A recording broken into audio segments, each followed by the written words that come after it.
ಮತ್ತೊಮ್ಮೆ ರತ್ನ ಭವಿಷ್ಯ ವಿಶೇಷ ನೇರ ಪ್ರಸಾರ ಕಾರ್ಯಕ್ರಮಕ್ಕೆ ಸ್ವಾಗತ. ರತ್ನಗಳನ್ನು ಯಾವ ರೀತಿ ನಾವು ಧರಿಸಬೇಕು, ಯಾವ ರತ್ನವನ್ನು ಯಾವ ಸಮಸ್ಯೆಗೆ ಧರಿಸಬೇಕು, ನವ ರತ್ನಗಳನ್ನು ಧರಿಸಬೇಕಂದ್ರೆ ಯಾವ ಆರ್ಡರ್ನಲ್ಲಿ ಅದನ್ನು ನಾವು ಪ್ಲೇಸ್ ಮಾಡಬೇಕು, ಈ ಎಲ್ಲ ವಿಚಾರಗಳು ಕೂಡ ತುಂಬ ಸೂಕ್ಷ್ಮವಾದದ್ದು. ಇದಕ್ಕೆ ತುಂಬ ಅತ್ಯಗತ್ಯವಾಗಿ ಸಲಹೆಗಳು ಬೇಕೇ ಬೇಕಾಗುತ್ತೆ ಅನ್ನೋದು ನಮ್ಮ ಜೊತೆ ಇರುವಂತಹ ಜ್ಯೋತಿಷಿಗಳ ಒಂದು ಅಭಿಪ್ರಾಯ. ಬನ್ನಿ ನಮ್ಮ ಜ್ಯೋತಿಷಿಗಳೊಂದಿಗೆ ನಮ್ಮ ಮಾತುಕತೆಯನ್ನು ಮುಂದುವರಿಸೋಣ. ಓಕೆ ರಾಮಸ್ವಾಮಿ ಅವರೇ, ನಾನು ಹೇಳ್ತಾ ಇದ್ದೆ, ಜಯಪ್ರಸಾದ್ ಅವ್ರಿಗೂ ಕೂಡ ಕೇಳ್ತಾ ಇದ್ದೆ, ಬಹಳಷ್ಟು ಸಮಸ್ಯೆಗಳಿದೆ. ನನಗೆ ಆರೋಗ್ಯದ ಸಮಸ್ಯೆ ಇದೆ, ವ್ಯಾಪಾರದ ಸಮಸ್ಯೆ ಇದೆ, ಬಹಳಷ್ಟು ಏನು ಮಾಡಿದ್ರೂ ಕೂಡ ನನಗೆ ಬೆಳವಣಿಗೆ ಆಗೋದಕ್ಕೆ ಸಾಧ್ಯ ಆಗ್ತಾ ಇಲ್ಲ. ಹೀಗಾಗಿ ನೀವು ಒಂದೊಂದು ಸಮಸ್ಯೆಗೆ ಒಂದೊಂದು ರತ್ನ ಅಂತ ಹೇಳಿದ್ರಿ, ಆರೋಗ್ಯಕ್ಕೆ ಅಥವಾ ಬೇರೆ ಬೇರೆ ಇದಕ್ಕೆ ಸಂಬಂಧಪಟ್ಟಂತೆ, ವ್ಯಕ್ತಿತ್ವಕ್ಕೆ ಸಂಬಂಧಪಟ್ಟಂತೆ.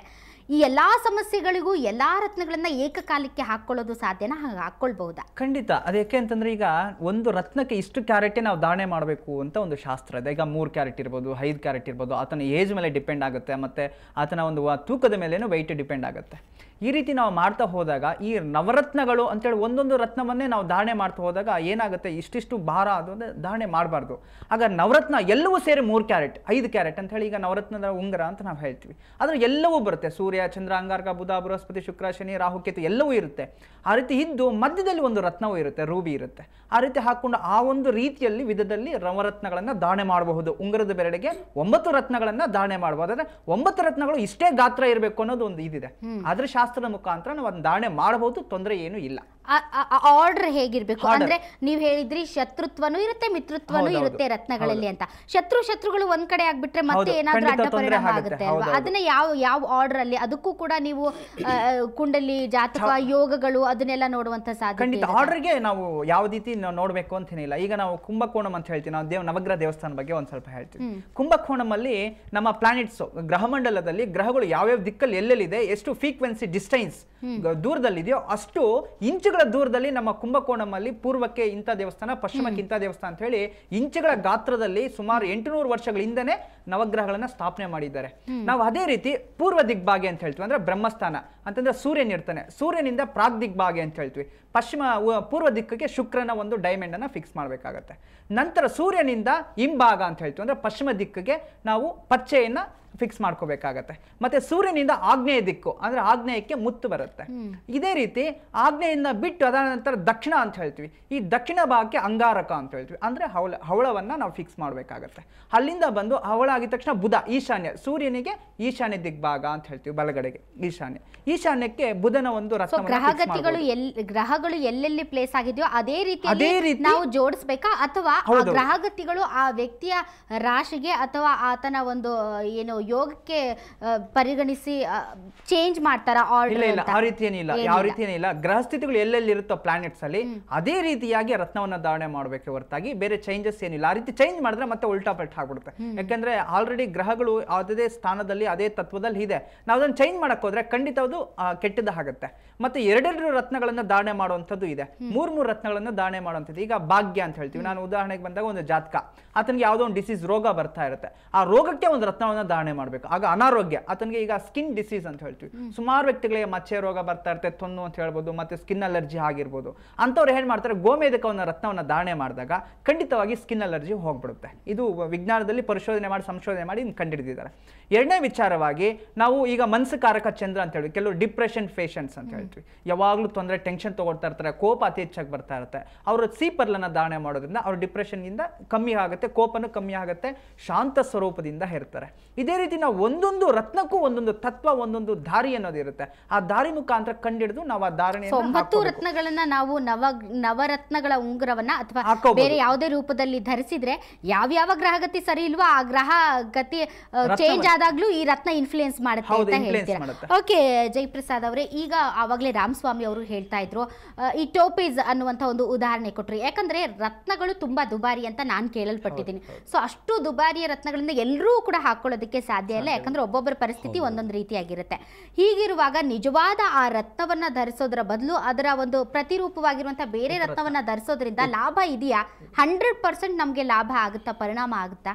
ಖಂಡಿತವಾಗಿ ಈ 25% ಒಂದು ದಿವ್ಯ ಶಕ್ತಿ ಉಳ್ಳುವ ರತ್ನವನ್ನು ಧಾರಣೆ ಮಾಡಿದ್ರೆ ನಮಗೆ ಫಲ ಪೂರ್ಣವಾಗಿ ಪ್ರಾಪ್ತಿಯಾಗುತ್ತದೆ. ಅದೇ ಪ್ರಕಾರವಾಗಿ ನೋಡಿ, ಈಗ ಅಂಗಾರಕ ಕುಜಗ್ರಹ ಆಗಿದ ನಂತರ ಬುಧ ಎಂದು ಹೇಳ್ತೀವಿ. ಈ ಬುಧಗ್ರಹ ಈಶಾನ್ಯ ದಿಗ್ಭಾಗದಲ್ಲಿ ಇರುತ್ತೆ. ಇದಕ್ಕೆ ಎಮರಾಲ್ಡ್ ಮರಕತ ಪಚ್ಚ ಅಂತ ಹೇಳ್ತೀವಿ. ಇದು ಬಾಣ ಆಕಾರದಲ್ಲಿ ಇರುತ್ತದೆ.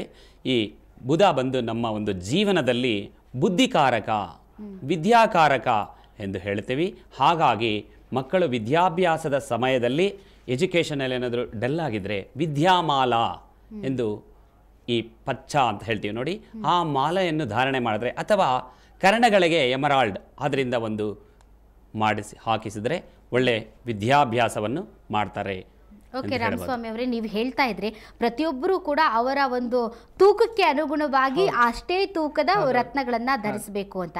ಆದ್ರೆ ಈ ರತ್ನಗಳನ್ನ ಯಾವ ಲೋಹದಲ್ಲಿ ಬಳಸಬೇಕು ಅಂತ, ಯಾಕಂದ್ರೆ ಕೆಲವೊಬ್ರು ಚಿನ್ನದಿಂದ ಅದನ್ನ ಉಂಗುರ ಮಾಡಿಸಿ ಹಾಕೊಳ್ತಾರೆ, ಕೆಲವೊಬ್ರು ಬೆಳ್ಳಿಯಿಂದ ಮಾಡಿಸಿ ಹಾಕೊಳ್ತಾರೆ. ಈ ರೀತಿ ಬೇರೆ ಬೇರೆ ಲೋಹಗಳನ್ನ ಬಳಸ್ತಾರೆ.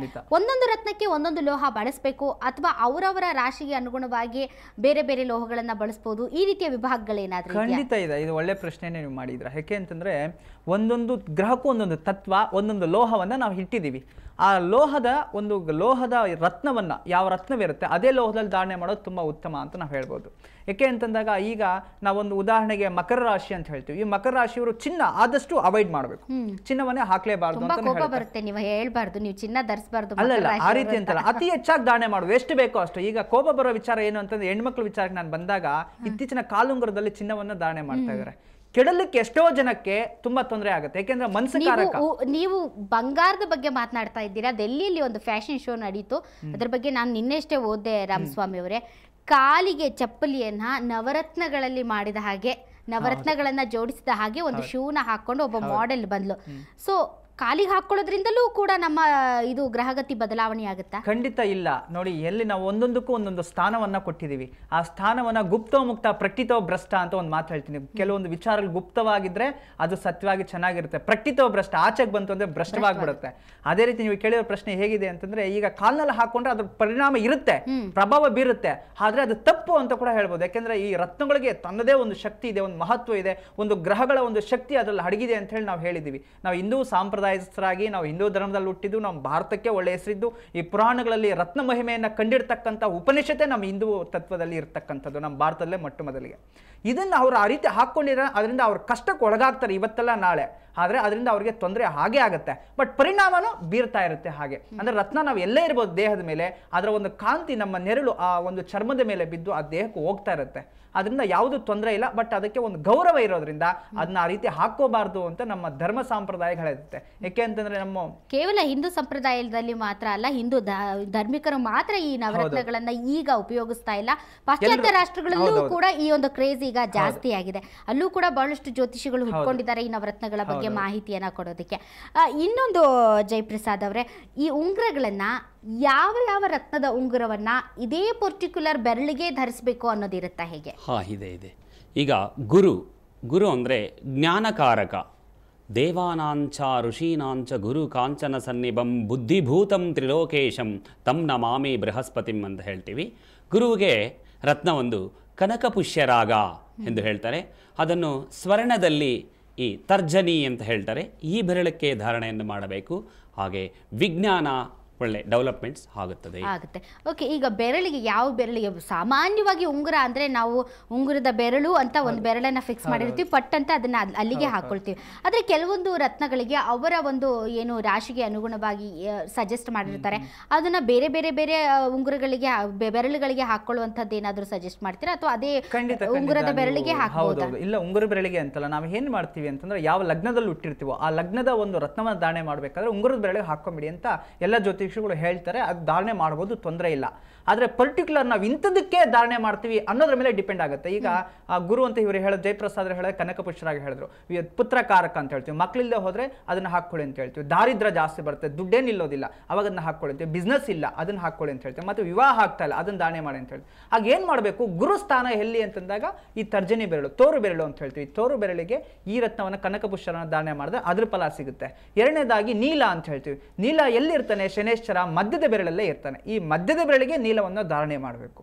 ನಂತರ ಈ ತರ್ಜನಿ, ಈ ಉಂಗುರದ ಬೆರಳು ಅಂತ ಹೇಳ್ತೀವಿ, ಪವಿತ್ರ ಬೆರಳು ಅಂತ ಸಹ ಹೇಳ್ತೀವಿ ಇದಕ್ಕೆ. ಈ ಪವಿತ್ರದ ಬೆರಳಿಗೆ ನಾವು ಡೈಮಂಡ್ ಅನ್ನ ಧಾರಣೆ ಮಾಡಬಹುದು, ಪಚ್ಚೆಯನ್ನು ಧಾರಣೆ ಮಾಡಬಹುದು, ಮುತ್ತನ್ನು ಧಾರಣೆ ಮಾಡಬಹುದು. ಯಾಕೆಂದ್ರೆ ಶತ್ರು ಗ್ರಹಗಳು ಏನು ಹೇಳ್ತಾ ಹಸ್ತ ಸಾಮುದ್ರಿಕದಲ್ಲಿ ನಾವು ಹೋದಾಗ ಒಂದೊಂದು ಬೆರಳಲ್ಲಿ ಒಂದೊಂದು ಒಂದು ಗ್ರಹದ ಒಂದು ಸ್ಥಾನ ಅಂತ. ಆಗ ನಾವು ಅದನ್ನು ನಾವು ವೀಕ್ಷಣೆ ಮಾಡಿ ಆ ಗ್ರಹದ ಸ್ಥಾನವನ್ನ ಅದೇ ರತ್ನವನ್ನು ಹಾಕಿದ್ರೆ ತುಂಬಾ ಒಳ್ಳೇದು. ಶತ್ರು ರತ್ನವನ್ನು ಹಾಕಿದ್ರೆ ಖಂಡಿತ ತೊಂದರೆ ಆಗುತ್ತೆ ಅಂತ ಹೇಳ್ಬೋದು. ಬೆರಳಿಗೂ ರತ್ನಗಳಿಗೂ ಕೂಡ ಶತ್ರುತ್ವ ಖಂಡಿತ ಇದೆ, 100% ಇದೆ.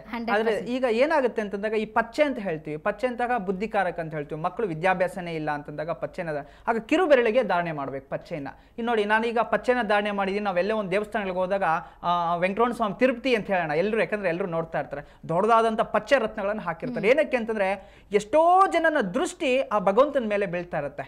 ಪಾಪ ಕರ್ಮಗಳು, ಪಾಪ ಮಾಡ್ತಕ್ಕಂಥವ್ರ ದೃಷ್ಟಿ ಬೀಳ್ತಾ ಇರುತ್ತೆ, ಒಳ್ಳೆಯವರ ದೃಷ್ಟಿನೂ ಬೀಳ್ತಾ ಇರುತ್ತೆ. ಆದರೆ ಭಗವಂತನ ದೃಷ್ಟಿ ಸಹ ಆತನ ಯಾಗಾದ್ರೂ ಇರ್ಬೋದು, ಆದರೆ ಭಗವಂತನ ದೃಷ್ಟಿ ಯಾವಾಗಲೂ ಒಳ್ಳೆ ದೃಷ್ಟಿಯಿಂದ ಅವ್ರು ನೋಡ್ಲಿ ಅನ್ನೋದಕ್ಕೋಸ್ಕರನೇ ಆ ಒಂದು ರತ್ನವನ್ನು ಧಾರಣೆ ಮಾಡ್ಬೋದು. ಭಗವಂತನಿಗೂ ದೃಷ್ಟಿ ಆಗುತ್ತೆ ಅಂತ. ಖಂಡಿತ ಖಂಡಿತ. ಯಾಕೆ ಅಂತಂದ್ರೆ ಈಗ ರತ್ನಕ್ಕೆ ಬುಧ ಗ್ರಹ ಅಂತ ಹೇಳ್ತೀವಿ, ಈ ಸದ್ಬುದ್ಧಿ, ಬುಧ ಸದ್ಬುದ್ಧಿ ಅಂತ.